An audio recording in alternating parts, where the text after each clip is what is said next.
Hello friends, welcome to the channel.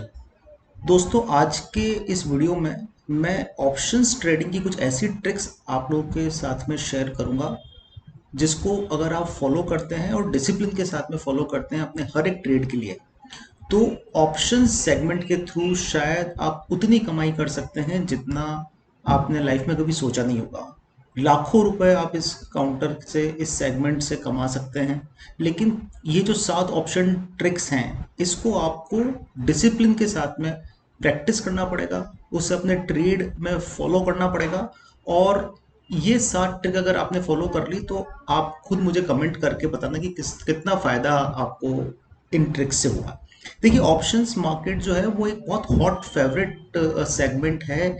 चाहे वो F हो, रिटेल पब्लिक हो या एच एन आई पीपल हो, सभी के लिए ऑप्शंस एक बहुत बड़ी अपॉर्चुनिटी लेके आता है। चाहे ऑप्शन राइटर हो जो ये चाहता है कि मैं 3 से 5% के आसपास का रिटर्न हर वीक कमा लूं, या ऑप्शन बायर हो जो ये चाहता है कि मैं ऑप्शंस बाय करूं और वहां से मल्टी टाइम रिटर्न मुझे मिल जाए। तो इसी चीज को ध्यान में रखते हुए, और जिस तरह से एक्सचेंज के अंदर ऑप्शंस का वॉल्यूम बढ़ रहा है, जिस तरह से रिटेल पार्टिसिपेशन बढ़ रहा है, हमें लगता है कि ऑप्शंस के इन ट्रिक्स के बारे में जानना आपके लिए बहुत इंपॉर्टेंट है। तो वीडियो को आप एंड तक देखिएगा। मैं बीच बीच में कुछ ऐसी ट्रिक्स आपको बताऊंगा जो आपके लिए एक वरदान की तरह साबित हो सकती है। तो दोस्तों, स्टार्ट करते हैं। सबसे पहले तो आपको क्या करना है, आपको पिवट पॉइंट पता होने चाहिए। डेली इंडेक्स में ट्रेड करने से पहले या ऑप्शंस में ट्रेड करने से पहले आपको वो इंडेक्स पॉइंट पता होना चाहिए। और मैं यहाँ स्पेसिफिकली निफ्टी बैंक निफ्टी को बेस बना के बात करूंगा। ठीक है, तो ये पिवट पॉइंट्स जो है ना, ये बहुत इंपॉर्टेंट होते हैं। ये आपको ये डायरेक्शन देते हैं कि मार्केट में कब कहाँ क्या होने का ट्रेड बन रहा है। ठीक है, अब वो आपको कैसे निकालने, तो उसके लिए आपको चिंता करने की जरूरत नहीं है। हम हमारे इस चैनल पे डेली पिवट पॉइंट्स निकाल के देखते हैं। आप में से बहुत से लोग उसको वॉच करते हैं, और जो अगर आप नहीं कर रहे हो तो उन वीडियो को आप प्रॉपरली वॉच करिएगा। हम डेली बेसिस पे मार्केट खत्म होने के बाद में हम नेक्स्ट डे के लिए क्या इंपॉर्टेंट पॉइंट निकल के आ रहे हैं वो निकाल के हम देते हैं। और ये जो पिवट पॉइंट है वो बहुत सारी ऑप्शन टेक्निक्स और डेटा को कंपाइल करके बनाते हैं, जिसके अंदर हम रेड फ्लैग्स का ध्यान में रखते हैं, हम गैन थियरीज को उसमें अडॉप्ट करते हैं, ओपन इंटरेस्ट देखते हैं, उसके अंदर हम कॉन्फ्लेक्शन पॉइंट्स क्या बन रहे हैं वो सभी हम लोग आइडेंटिफाई करके फिर हमारे पिवट पॉइंट निकलते हैं। हम फॉर्मुला लगा के वो नहीं निकालते या किसी इंडिकेटर के थ्रू हम पिवट पॉइंट नहीं निकालते, हमारा मैनुअल पिवट पॉइंट होता है। ठीक है, तो वो आप वीडियो एक बार देख लीजिएगा डेली बेसिस के ऊपर, जब भी हम पिवट पॉइंट या निफ्टी बैंक निफ्टी के ट्रेड आउटलुक वाले वीडियो आपको पोस्ट करते हैं तो। ठीक है, आपको ये ध्यान रखना है कि अगर मार्केट हमारे पिवट पॉइंट के ऊपर है तो आपको बाइंग का ट्रेड ही ढूंढना है। चाहे आप in the money options buy करें इंडेक्स में, या out of the money options buy करें, या मार्केट अगर ऊपर गैप अप खुल के अगर नीचे की तरफ आता है और पिवट पॉइंट से वापस जंप लेने की कोशिश करता है, तो जब मार्केट हमारे पिवट पॉइंट के ऊपर है तो आपको हमेशा बाइंग की अपॉर्चुनिटी ही ढूंढनी है। जब मार्केट हमारे पिवट पॉइंट के नीचे है तो आपको सेलिंग की अपॉर्चुनिटी ढूंढनी है। चाहे तो आप कॉल शॉर्ट कर दें या आप पुट बाय कर लें, जैसा भी आपको करना है। आपको पिवट पॉइंट के ऊपर बाय रहना हो, पिवट पॉइंट के नीचे सेल रहना है। एक बार अगर पिवट पॉइंट टूट जाए, सपोज करिए कि आपने बाइंग के अंदर कोई पोजीशन लेके रखी हुई है, कॉल ऑप्शन बाय किया हुआ है, लेकिन निफ्टी जो है वो हमारे पिवट पॉइंट से नीचे आ गया है, तो आपको उस ट्रेड को रिवर्स करने में शर्माना नहीं है और देर नहीं करनी है। ठीक है, इसका कहने का मतलब ये है कि सपोज करिए आपने कॉल ऑप्शन ले रखा है और मार्केट हमारे पिवट पॉइंट के नीचे आ गया, तो कॉल ऑप्शन को फटाफट स्क्वायर ऑफ करिए और पुट के अंदर पोजीशन आप बना लीजिए।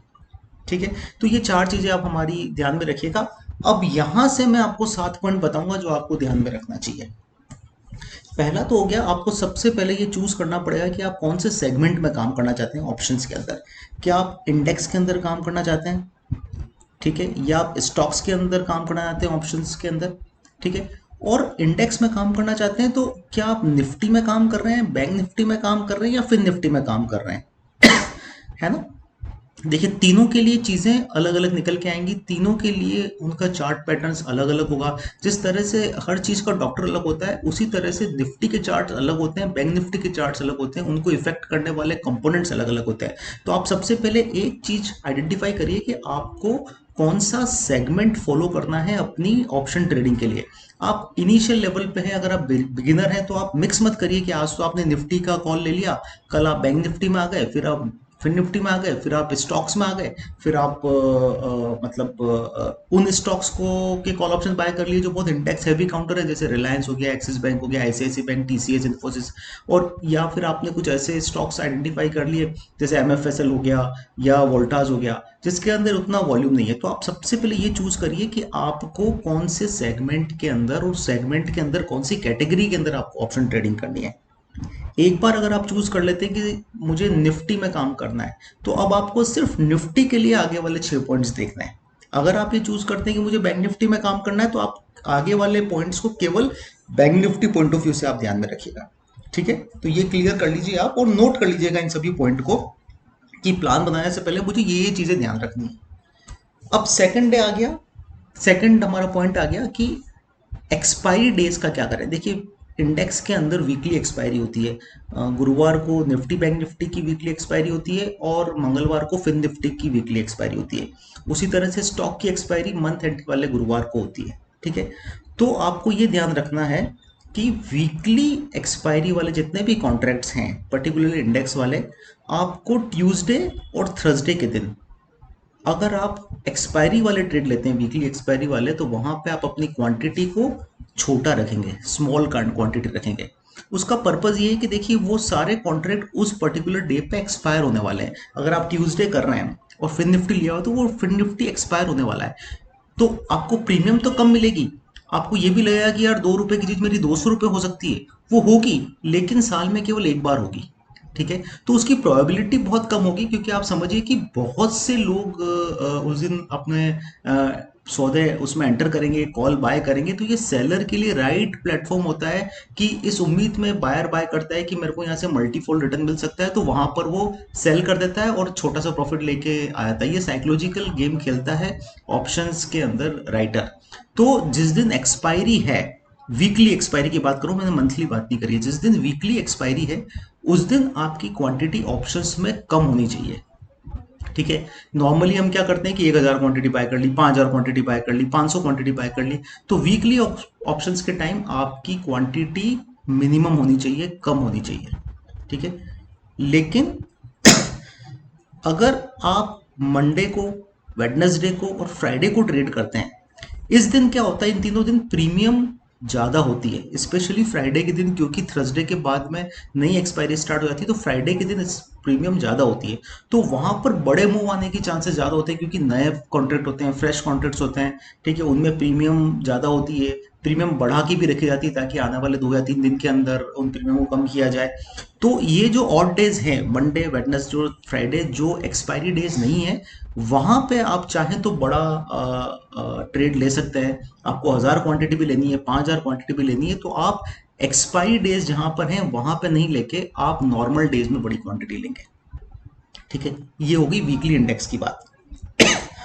अगर आप मंथली एक्सपायरी में आ गए, सपोज करिए वीकली एक्सपायरी और मंथली एक्सपायरी सेम है, मतलब वो मंथ की सीरीज भी खत्म हो रही है, वहां पर आप ध्यान रखिए कि वहां पे आपके पास क्वांटिटी बड़ी होनी चाहिए, और नॉर्मली आप वहां पर रिवर्सल ट्रेड पकड़ेंगे।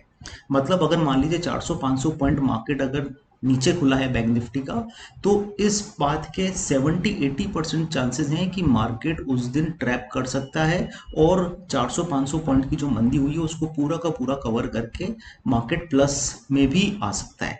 तो वहां पर आपके पास में रिस्क रिवॉर्ड को देखते हुए क्वांटिटी बड़ी होनी चाहिए। तो मंथली सेटअप जहां पर है, अगर बाइंग साइड पे सेटअप बन रहा है या सेलिंग साइड पे सेटअप बन रहा है, तो वहां पर आपके पास में रिवर्सल के चांसेस ज्यादा होंगे, वहां पे आपके पास में क्वांटिटी बड़ी होनी चाहिए।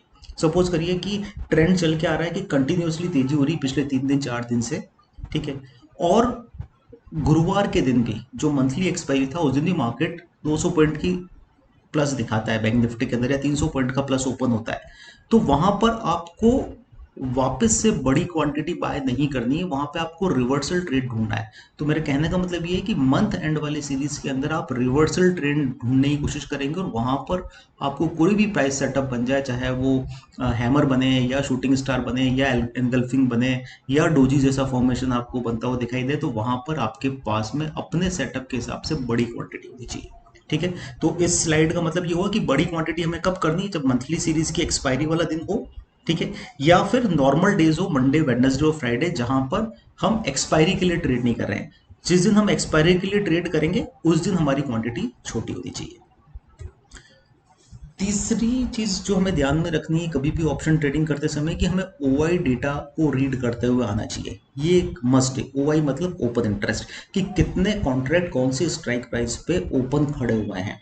ये आपको बहुत हेल्प करेगा एक रेंज आइडेंटिफाई करने में कि निफ्टी की ओवरऑल रेंज क्या है या बैंक निफ्टी की ओवरऑल रेंज क्या है। ठीक है। आप ओवाई डेटा में ये देखिए कि इन द मनी कॉल रेटिंग कहाँ हो रही है। सपोज करिए कि आज निफ्टी चल रहा है 45,000 के आसपास, ठीक है, सॉरी, बैंक निफ्टी चल रहा है मान लीजिए 45,000 के आसपास। लेकिन अगर आपको लगे कि यार 44,000 के आसपास इन द मनी कॉल रेटिंग हो रही है, इसका मतलब ये है कि मार्केट में 90-95% चांसेस है कि नीचे की तरफ मार्केट गिरेगा। तो वहां पर आप कॉल को राइट करिए, या फिर आप पुट को बाय करिए। इसी तरह से पुट राइटिंग, तो आपको ये आइडेंटिफाई करना है कि किस तरफ पोजीशन ज्यादा बन रही है ना। दूसरी चीज, अगर आपके पास में नई सीरीज स्टार्ट हो रही है या मंथली सीरीज स्टार्ट हो रही है, वीकली सीरीज स्टार्ट हो रही है, वहां पर भी आप आइडेंटिफाई करिए कि मेरे पास में कहां पर ओआई डेटा ज्यादा बन रहा है। इन द मनी कॉल या पुट राइटिंग किस कॉन्ट्रैक्ट के अंदर हो रही है, उसमें आपको एक मोटा मोटा ये चीज पता चल जाएगी कि भैया निफ्टी की ये रेंज रहने वाली है आने वाले 4 दिन, 5 दिन, 6 दिन के अंदर। ठीक है। एक और चीज, जब आप ओआई डेटा रीड कर रहे हैं तो आप ये देखिए कि कितने कॉन्ट्रैक्ट हैं और उनकी वैल्यू क्या है। पता चला कि 2-2 रुपए की वैल्यू वाले कॉन्ट्रैक्ट राइट हुए हैं, तो वो टोटल ओआई का बिल्टअप अगर 20 करोड़ का बना है तो वो कोई खास वैल्यू नहीं है। लेकिन कहीं क्वांटिटी कम है लेकिन उसकी वैल्यू जो है वो 1,000 रुपया चल रहा है अभी, कॉल ऑप्शन या पुट ऑप्शन का प्राइस, और उसके अंदर अगर 1 लाख कॉन्ट्रैक्ट हुए हैं तो वहां पर बहुत बड़ा पैसा इन्वॉल्व है। ठीक है। तो ओआई के अंदर आपको मेजर जो प्रेफरेंस देना है, क्वांटिटी के साथ साथ वैल्यू को प्रेफरेंस देना है, और वैल्यू आपकी जहां पर सिग्निफिकेंट आ रही है उसको ध्यान में रखते हुए आपको अपना ओआई डेटा को रीड करना है। क्योंकि बड़े प्लेयर वहां पर अटके हुए हैं तो वो पूरी कोशिश करेंगे कि मार्केट उनको लॉस नहीं दे। ठीक है। तो वैल्यू के ऊपर आप फोकस करिएगा। तो आप ओआई डेटा को रीड करना स्टार्ट करिए। जैसा कि मैंने आपको पहले बोल ही दिया है कि पिवट पॉइंट जो हम निकालते हैं वो डेली बेसिस पे जो निकालते हैं उसके अंदर हम ये सब चीजों को ध्यान में रखते हैं। तो आप डेफिनेटली उन वीडियोस को आप फॉलो कर सकते हैं। फोर्थ चीज जो आपको ध्यान में रखना है वो ये कि आप स्ट्राइक प्राइस कौन सा चूज करें। नॉर्मली ये देखा गया है कि जो इंडेक्स हैं उसमें आप दूर दूर के मतलब है ना स्ट्राइक प्राइस ले लेते हैं, है ना, अपनी प्रीमियम को ध्यान में रखते हुए कि नहीं यार ये 5 रुपये चल रहा है, अगर मार्केट बढ़ेगा तो मेरी 5 की चीज 10 हो जाएगी। नॉर्मली ऐसा होता नहीं है। तो आपको स्ट्राइक प्राइस का ध्यान रखना है। अगर आप इंडेक्स के ऊपर हैं तो कोशिश करिए कि राउंड ऑफ वाली स्ट्राइक प्राइस पे आप रहें। ठीक है। जैसे बैंक निफ्टी अभी चल रहा है मान लो 40,000, तो आपको जो कॉन्ट्रैक्ट होना चाहिए वो आपको होना चाहिए 39,500, 40,000 या 40,500 अपनी रिस्क एपेटाइट के हिसाब से। तो आप फोकस करिए कि जहां पे राउंड ऑफ वाले कॉन्ट्रैक्ट हैं उसके अंदर बहुत जल्दी मूव आता है, क्योंकि बड़े लोग जो होते हैं जो एफ का पैसा लगाए, जहां पे हेज फंड का पैसा लगाए, वो ये 40-200, 40-300 इन कॉल्स के ऊपर ज्यादा नॉर्मली काम नहीं करते। और ये आपको ओआई डेटा जब आप रीड करेंगे तो आपको समझ में आ जाएगा कि कहाँ पर कॉन्ट्रैक्ट ज्यादा है। नॉर्मली वो आपको राउंड ऑफ वाली सीरीज में ज्यादा मिलेंगे। फिर आपको ये भी देखना है कि आपको इन द मनी करना है, एट द मनी करना है, या आउट ऑफ द मनी करना है। जनरली जो फोकस रहता है वो रहता है एट द मनी के आसपास आपकी स्ट्राइक प्राइस होनी चाहिए, क्योंकि जिस तरह से अगर प्राइस मूवमेंट आता है तो वहां पे डेल्टा आपके फेवर में काम करना स्टार्ट हो जाता है। अगर आप दूर का करेंगे तो वहां पे डेल्टा आपके अगेंस्ट में काम करेगा और वहां पर आपको थोड़ा सा लॉस होने की, या मार्केट बढ़ भी जाएगा लेकिन आपकी प्रीमियम उतना नहीं बढ़ेगी, तो आप सही होते हुए भी पैसा नहीं बना पाएंगे। ठीक है। सेकंड चीज भी आपको ध्यान रखनी है, स्टॉक के अंदर अगर आप स्टॉक में ऑप्शंस करते तो वहां पर भी आपको इन the money, at the money, out the money पे फोकस करना है। कोशिश करना है कि स्टॉक्स के अंदर अगर आप इन द मनी कॉन्ट्रैक्ट ले पाए और वो भी हेजिंग के साथ में, तो वो आपके लिए बेस्ट रहेगा। इसके अंदर भी एक फर्दर कैटेगरी ये है कि क्या आपका जो स्टॉक है वो इंडेक्स हैवी काउंटर है। अगर जैसे रिलायंस टीसीएस में करा है तो आप थोड़ा सा आउट ऑफ द मनी का भी call option put option buy कर सकते हैं, based on the OI data. जो हमने सेकंड पॉइंट हमने डिस्कस किया था, ओआई डेटा ऑप्शंस के अंदर रामबाण है, उसकी रीडिंग आपके पास में होनी ही चाहिए। ठीक है। फिफ्थ पॉइंट, हमें यह ध्यान रखना चाहिए कि कोशिश करिए कि आप स्प्रेड का यूज करते चलें। कि अगर आपको लगता है कि यार मेरी तेजी का व्यू है तो आप नेकेड कॉल बाय करने की जगह आप उसके अंदर एक स्प्रेड बाय कर लीजिए, जैसे बुल कॉल स्प्रेड बोलते हैं, कि आपने एक कॉल अगर 40,000 की बैंक निफ्टी की बाय करी है तो आप आगे जाकर 40,300 40,400 की एक कॉल बेच दें।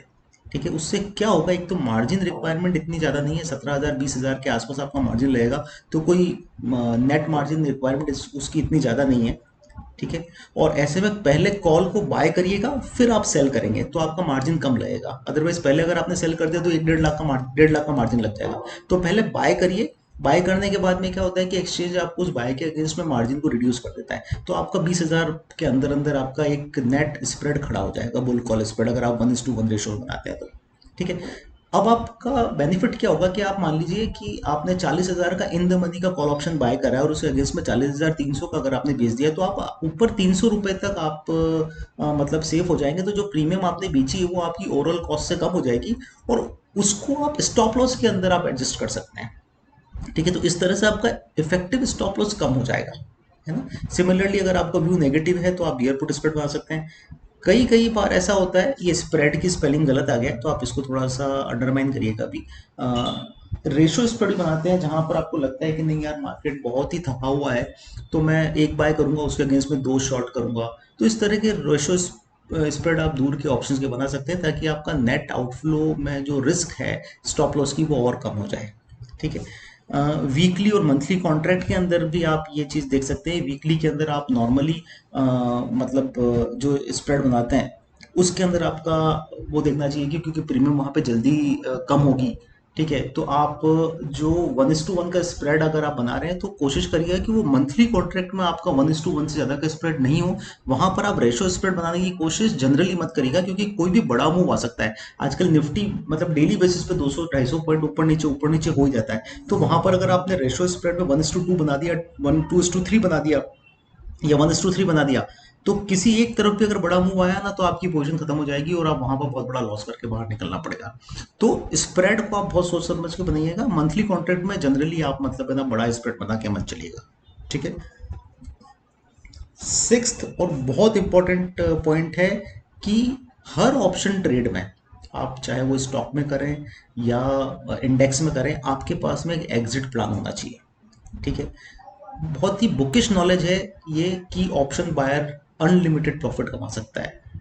देखिए, आप ये मान के चलिए कि अगर आपने 10 रुपए की प्रीमियम खरीदी, वो 13 14 रुपए भी हो गई है, मैं स्टॉक ऑप्शन की बात कर रहा हूँ पर्टिकुलरली, और वहां पर आप उसको लॉट साइज से मल्टीप्लाई करेंगे तो आपको एक दिन दो दिन के अंदर अगर 10 रुपए पे अगर आपको 4 रुपए 5 रुपए का बेनिफिट मिलता है, जो कि आपका 30 40% 50% ऑफ कैपिटल होता है, उसको प्रॉफिट को बुक करके बाहर आ जाइए। ठीक है, ये तो हो गया आपका स्टॉक की बात, अगर आपके पास में एक ही लॉट है तो। ठीक है, इंडेक्स की बात कर लेते हैं कि इंडेक्स के अंदर आप ये मान के चलिएगा, एसआईबी, एक एसआईबी होता है, स्मॉल इज ब्यूटीफुल। ठीक है, तो अगर आपका स्टॉप लॉस, आपका जो ट्रेड है उसके ऊपर अगर आपका छोटा स्टॉप लॉस है, तो वो छोटा स्टॉप लॉस लग जाता है ना, तो फटाफट उस स्टॉप लॉस को बुक करिए और बाहर आ जाइए। ठीक है, उसी तरह से अगर आप मल्टीपल लॉट में काम कर रहे हैं तो वहां पर भी आपको छोटा छोटा प्रॉफिट कैप्चर करना चाहिए और उसको बुक करते हुए रहना चाहिए। तो ऐसा ही भी आपको लॉस वाले ट्रेड में भी फॉलो करना है और प्रॉफिट वाले ट्रेड में भी फॉलो करना है। ठीक है, अगर आपके पास में एक ही लॉट है तो आपको एस आई बी करना ही चाहिए। अगर आपके पास में मल्टीपल लॉट है, आपको किसी भी ट्रेड में ये फिक्स करना है कि मेरे को, अगर मैं इंडेक्स में कोई कॉल ले रहा हूँ या पुट बाय कर रहा हूँ, तो मेरे नंबर ऑफ लॉट या अमाउंट मेरा फिक्स होना चाहिए। अगर आपने ये फिक्स करा कि भाई मेरे को हर बार 100 क्वांटिटी में काम करना है, बैंक निफ्टी की 100 क्वांटिटी लेनी है मेरे को हर बार, तो आप उसमें कैसे कर सकते हैं कि थोड़ा सा बड़ा आपने दो लॉट फिक्स सेल कर दिए। ठीक है, फिर ऊपर गया तीसरा लॉट सेल करा, फिर ऊपर गया चौथा लॉट सेल करा, या आपने एक स्टॉप लॉस दिमाग में रखा हुआ है कि यार इतना मेरा प्रॉफिट हो चुका है और उसके बाद में मैं इसको अपसाइड के लिए प्ले करूंगा। तो बहुत स्ट्रेटेजिकली आपके पास में एग्जिट प्लान होना चाहिए, और ये एग्जिट प्लान आपके पास में ट्रेड करने से पहले अवेलेबल होना चाहिए, ताकि आपका एग्जीक्यूशन ईजी हो जाए। और एक बार अगर आपके लेवल पे पहुंच जाए तो वहां पर प्रॉफिट बुक करने से आपको शर्माना नहीं है, और न उससे कोई आपको चिंता करनी कि यहाँ से और ऊपर हो जाएगा। ठीक है, आपको एक बार फटाफट उस प्रॉफिट को बुक करके पोजीशन में से हल्का होना है और वो प्रॉफिट अपने घर पे लेके जाना है। स्टॉप लॉस आपको हर ट्रेड में फॉलो करना है, और अगर आप प्रॉफिट में है तो ट्रेलिंग स्टॉप लॉस फॉलो करते चलें। ठीक है। उसी तरह से प्रॉफिट बुकिंग आपको हर ट्रेड में करनी है। अगर आपको कोई ट्रेड प्रॉफिटेबल है तो आप मेक श्योर करिए कि वो ट्रेड आपको लॉस दे के नहीं जाए। ठीक है, अगर आप जिद करना चाहते हैं तो सिर्फ कॉस्ट तक सिर्फ जिद करिए। आप ये कोशिश करिएगा कि ये मेरा लॉस में कन्वर्ट नहीं होना चाहिए। उसी तरह से अगर आपका ट्रेड अगर गलत बैठ रहा है तो स्टॉप लॉस लग के तुरंत उसमें से प्रॉफिट या लॉस बुक कर लीजिए और ट्रेड में से बाहर आ जाइए। उस लॉस वाले ट्रेड को थैंक यू बोल के बाहर आइए कि ठीक है, मेरी जान इतने में ही छूट गई। ठीक है, ये एक्सरसाइज आप करिए, आपका ट्रेडिंग बहुत अच्छा रहेगा अगर आप इसको प्रॉपरली फॉलो करते हैं। सेवेंथ और आखिरी पॉइंट है जिसमें से रिटेल पार्टिसिपेशन बहुत ज़्यादा है। और आप अगर वीकली कॉन्ट्रैक्ट अगर आप देखते हैं तो आजकल एक्सपायरी के दिन 2-2, 3-3 करोड़ आउटस्टैंडिंग कॉन्ट्रैक्ट पड़े रहते हैं। ये सारे के सारे रिटेल पब्लिक हैं और ये सारी की सारी रिटेल पब्लिक इस उम्मीद में ट्रेड करती है ऑप्शंस के अंदर एक्सपायरी के दिन कि उनकी आज लॉटरी लग सकती है, उनकी आज किस्मत, उनका भाग्य बदल सकती है। ठीक है, तो आप सबसे पहले तो इस उम्मीद के ऊपर ट्रेड मत करिए। ठीक है, लेकिन फिर भी अगर आपको हीरो जीरो ट्रेड करना है, वो मैं उसको गलत नहीं मानता। अगर आपके 1 रुपए की चीज़ के 10 रुपए होने के चांसेस हैं तो आपको जरूर करना चाहिए। लेकिन आपको ये पता होना चाहिए कि आपने जो स्ट्राइक प्राइस ली है उसके ऊपर कॉल और पुट में किस तरह की अनवाइंडिंग हो रही है, किस तरह से वहाँ पे राइटिंग हो रही है।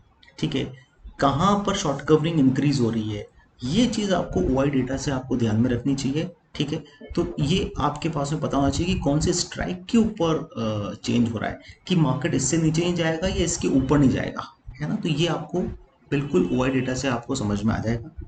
ठीक है, अगर आप हमारे पिवोट लेवल्स को फॉलो करते हैं तो ये आपको ऑटोमेटिक आंसर मिल जाएगा कि यार पिवोट के ऊपर अगर वो ट्रेड करना स्टार्ट कर रहा है, नीचे से आया पिवोट के ऊपर ट्रेड करना स्टार्ट कर रहा है, इसका मतलब ये है कि शॉर्ट कवरिंग डेफिनेटली होगी वहां पे, क्योंकि पिवोट लेवल के ऊपर ट्रेड करना स्टार्ट कर दिया और वहां पर जो बड़े लोग हैं वो फंसे हुए हैं और वो अपनी पोजीशन को कवर करने के लिए आएंगे। उसी तरह अगर मार्केट ऊपर से नीचे गिर रहा है और हमारे पिवोट लेवल को तोड़ के नीचे की तरह ट्रेड करना स्टार्ट कर रहा है तो वहां पर क्लियर है कि नीचे और शॉर्ट्स जो हैं वो बिल्टअप होंगे। ठीक है, पैनिक होगी, कवरिंग आएगी वहां पे, लॉन्ग बिल्टअप अनवाइंडिंग होगी उन सभी की, और वो मार्केट को और नीचे लेके जाएंगे। तो हमारे पिवोट लेवल मुझे लगता है कि बहुत अच्छी तरह से कैलकुलेट होते हैं और बहुत अच्छी तरह से मार्केट उन लेवल को रेस्पेक्ट करता है। बहुत सारे मैंने आपको trading plan Nifty bank Nifty के आउटलुक में डेली शेयर करता हूँ। आप किसी भी वीडियो को उठा के आप चेक कर लीजिएगा कि निफ्टी बैंक निफ्टी में उसके नेक्स्ट दिन क्या हुआ, तो आपको समझ में आ जाएगा कि किस तरह से हमारे लेवल्स मार्केट के अंदर ऑनर होते हैं।